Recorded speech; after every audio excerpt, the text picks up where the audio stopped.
Welcome to my channel రోజా కిరణ్ 2020. ఈరోజు video అయితే మా ఆడపడుచు వాళ్ళు రెంట్కి ఉన్న ఇంట్లో నుండి కొత్త ఇంటికి వెళ్తున్నారు. కొత్త ఇల్లు అంటే మా అన్నయ్యకి సిమెంట్ ప్రొడక్ట్స్ తయారు చేసే ఫ్యాక్టరీ ఉంది. సిమెంట్ ప్రొడక్ట్స్ అంటే సిమెంట్ గుమ్మాలు, కిటికీలు, వాల్స్, అలాగే మొక్కలు వేసుకునే సిమెంట్ కుండీలు అవి తయారు చేస్తారు.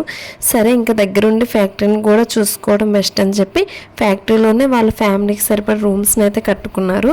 ఎలాగో ఫ్యాక్టరీకి న్యూ హోమ్ కూడా పూజ చేయించుకుంటే మంచిదని చెప్పి పూజ చేయించుకున్నారు. మేమందరం అయితే రెడీ అయిపోయాము. 8:30కి ముహూర్తము. ఇక పంతులు గారు అయితే ఆల్రెడీ వచ్చేస్తున్నారు. పంతులు గారు ఇంకా మంత్రాలు చదవడం స్టార్ట్ చేశారు.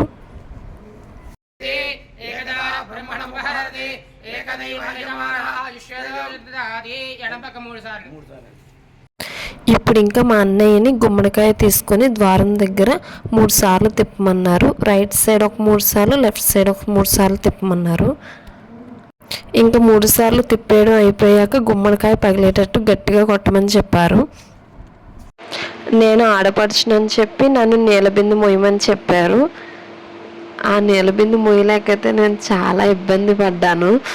ఎప్పుడు నీలబిందు కింద పెట్టేయమంటారా అని చెప్పి పంతులు గారి వైపు చూస్తూ ఉండేదాన్ని. పంతులు గారు ప్రతి గుమ్మం దగ్గర కొబ్బరికాయలు కొట్టి ద్వారానికి 2 వైపులా పెట్టమని చెప్పారు. ఇంకా కొబ్బరికాయలు కొట్టేసాకైతే మా అన్నయ్యని వదిలిని ఇంట్లోకి అడుగు పెట్టమని చెప్పారు. నేనైతే ఇంకా నీళ్ళ బిందుతో ఇబ్బంది పడుతూ ఉన్నాను. ప్లస్ మళ్ళీ నీళ్ళ బిందుని అన్ని గుమ్మాలు దాటే వరకు కిందనైతే పెట్టకూడదంట. ఓరి దేవుడా, ఇంత బరువు ఎలా మొయ్యాలి అనుకుంటూనే మోస్తున్నాను. ఇంక ఇక్కడ మా వదిన కూడా కొబ్బరికాయలు కొట్టేశారు. ఇంకా లోపలికి వెళ్తున్నారు.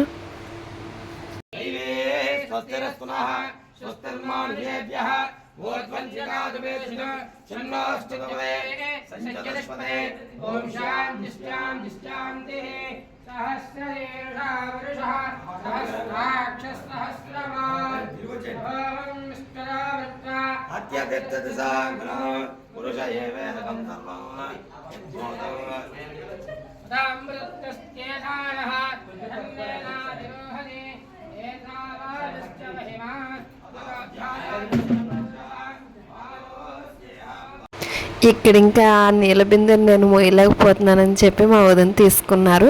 మళ్ళీ బయటకు వెళ్ళాక నాకు ఇచ్చేసారు. మళ్ళీ వేరే రూమ్లోకి వెళ్ళినప్పుడు మళ్ళీ నేనే పట్టుకోవాలని చెప్పి తీసేసుకున్నాను.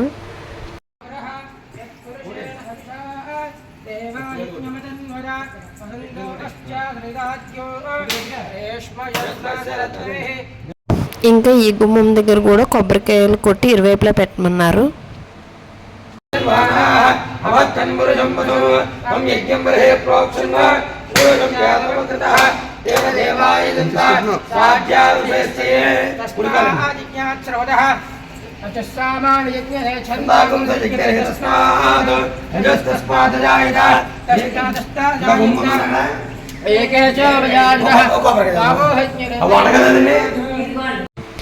అన్నయ్య వదిన వాళ్ళు గుమ్మాలన్నీ దాటేశాక ఇక్కడ నేను నీటి బిందెనైతే క్రిందకు దింపుతున్నాను.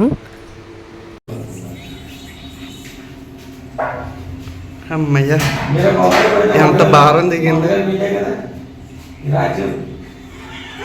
ఇప్పుడు ఇంకా ముందుగా వినాయకుని పూజ చేసి ఇంకా వాస్తు పూజ అయితే స్టార్ట్ చేస్తున్నారు.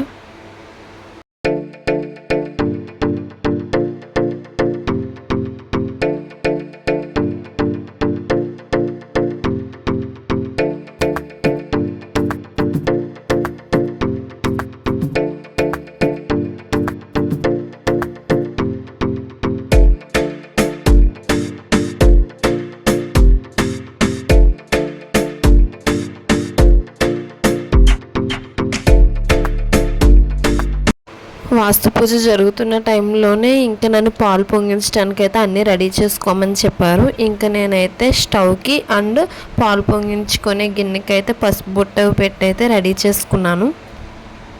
ఇంకా నేను గిన్నెలో పాలు వేసి అయితే స్టవ్ మీద పెట్టాను. ఇవి పాలు మరిగించడం అనేది ఒక 3 times పాలు పొంగి బయటికి రావాలంట. పాలు ఇలా 3 సార్లు పొంగినాక ఇంకా అందరూ గుప్పిళ్ళతో బియ్యం అయితే వేయడం స్టార్ట్ చేశారు. ముందుగా వదిన అన్నయ్య అయితే 3 times వేశారు బియ్యం.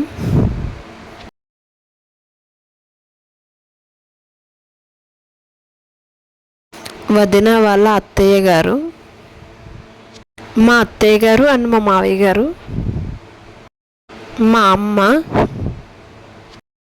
ఇప్పుడు ఇంకా మా టైం వచ్చింది. మా హస్బెండ్, నేను అండ్ మా బాబు.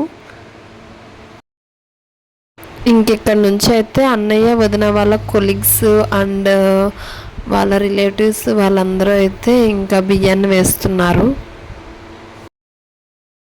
ఇంకా అందరూ బియ్యం వేసేసాక నేనైతే పరవన్నాన్ని తయారు చేస్తున్నాను.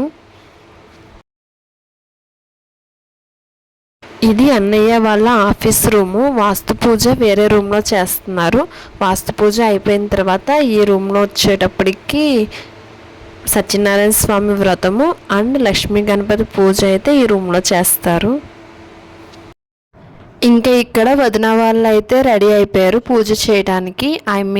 సత్యనారాయణ స్వామి వ్రతానికి అయితే రెడీ అయి కూర్చున్నారు. ఇప్పుడు ఇంకా ముందుగా ఆచమనం చేసుకొని గోత్రనామాలు అయితే చెప్పమంటున్నారు. వాళ్ళ గోత్రనామాలు చెప్తే చదువుతున్నారు పంతులు గారు. ఇప్పుడు ఇంకా స్వామివారి ఆవాహన కోసం అయితే కలసాన్ని రెడీ చేసుకొని కలసం పైన ఒక కొబ్బరికాయ అండ్ బ్లౌజ్ పీస్ని పెట్టి పువ్వులతో అలంకరించమని చెప్తున్నారు. 2 గింజలు ఎప్పుడు కూడా అక్షంతలు పూజ చేసేటప్పుడు 2 గింజలు మాత్రమే పూజ చేయాలి. ఎక్కువ వేస్తే మన దగ్గర లక్ష్మీదే ఉండదండి.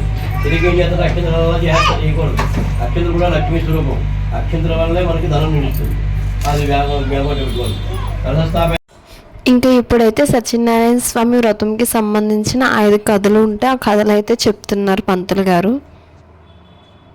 ఆలోచించిన పడవలు ఆకులు వరములు దూరం తప్ప మరి ఏమీ లేవి చెప్పాను. బదులు చెప్పి అది విని ఆ సన్యాసి అట్లే ఆకారం చెప్పి కొంచెం దూరం పోయి ఆ విధంగా చెప్పి ఆ సన్యాసి అక్కడ నుండి పెద్దలు పోయి కొంచెం దూరం పోయి ఒక చెట్టు కింద కూర్చుని పితమా వయస్సుడు నిత్య వృత్తులు నెరవేర్చుకున్నవాడి పడవలోకి దూచి తెల్లబోయిన బరువు దిగి పడవ పైకి. ప్రతి కథకి ఒక్కొక్క కొబ్బరికాయ చొప్పున 5 కథలకి 5 కొబ్బరికాయలు కొట్టించారు. సత్యనారాయణ స్వామి వ్రతం కంప్లీట్ అయిపోయాక లక్ష్మీ గణపతి పూజ చేసి హోమం చేస్తారు. ఇప్పుడు ప్రజెంట్ అయితే లక్ష్మీ గణపతి పూజ చేస్తున్నారు. ఈ లక్ష్మీ గణపతి పూజ అనేది వ్యాపార అభివృద్ధి కోసం, వ్యాపారాల కోసం అయితే చేస్తారంట. ఇలాగ లక్ష్మీ గణపతి హోమం చేసుకుంటే వ్యాపార అభివృద్ధి బాగా జరుగుతుందని చాలామంది హోమం పూజ అయితే చేయించుకుంటారు. లక్ష్మీ గణపతి నమః విఘ్నరాజ వినాయక ధూమకేతవే నమః ఓం శ్రీం హ్రీం శ్రీ గంగం గణపతియే పరమధర్మజనామే వసమానైస్తః లక్ష్మీ గణపతియే నమః. ఈ యొక్క హోమం చేస్తున్నాము. ఎటువంటి దోషాలు ఎటువంటి జాతకంలో ఇబ్బందులు ఏమన్నా సరే అన్నీ కూడా పోయి సుఖ సంతోషంతో భోగ భాగ్యాలతో ఆరోగ్యంతో ఐశ్వర్యంతో నేను నా కుటుంబం కూడా ఎలవేళలా బాగుండాలి. నా వ్యాపార అభివృద్ధి అవ్వాలి. రాను అభివృద్ధి అవుతూ ఉండాలని మనస్ఫూర్తి లక్ష్మీ గణపతి నమస్కారం చేసుకోండి.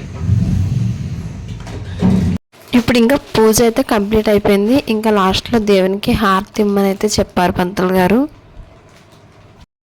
ఇంకా ఇప్పుడు మా అన్నయ్య వదినికి బట్టలు పెట్టే వాళ్ళు ఉంటే బట్టలు పెట్టమని చెప్పారు. మేమైతే ఇంకా బట్టలు పెడుతున్నాము. బట్టలు పెట్టేశాక మా అన్నయ్య వదిన్ని ఆశీర్వదించమని అక్షంతలు అయితే వేయమని చెప్పారు. నేనైతే మంచిగా ఆశీర్వదించాను. ఓన్ హౌస్ కొనుక్కొని ఆరోగ్యంగా ఉండాలని అయితే ఆశీర్వదించాను. ఇప్పుడు ఇంకా మా అన్నయ్య వదినికి హారతి ఇవ్వడానికి ఆడపడుచులను అయితే రమ్మని చెప్పారు.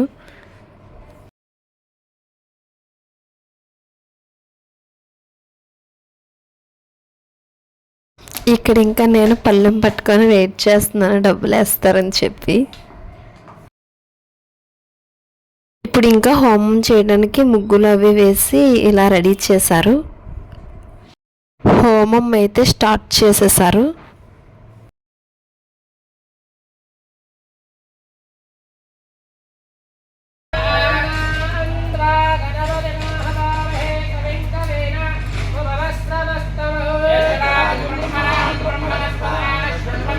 పూజ హోమం ఇవన్నీ కంప్లీట్ అయ్యేటప్పటికైతే మధ్యాహ్నం 12 అయిపోయింది. కానీ చాలా బాగా చేశారు పంతులు గారు.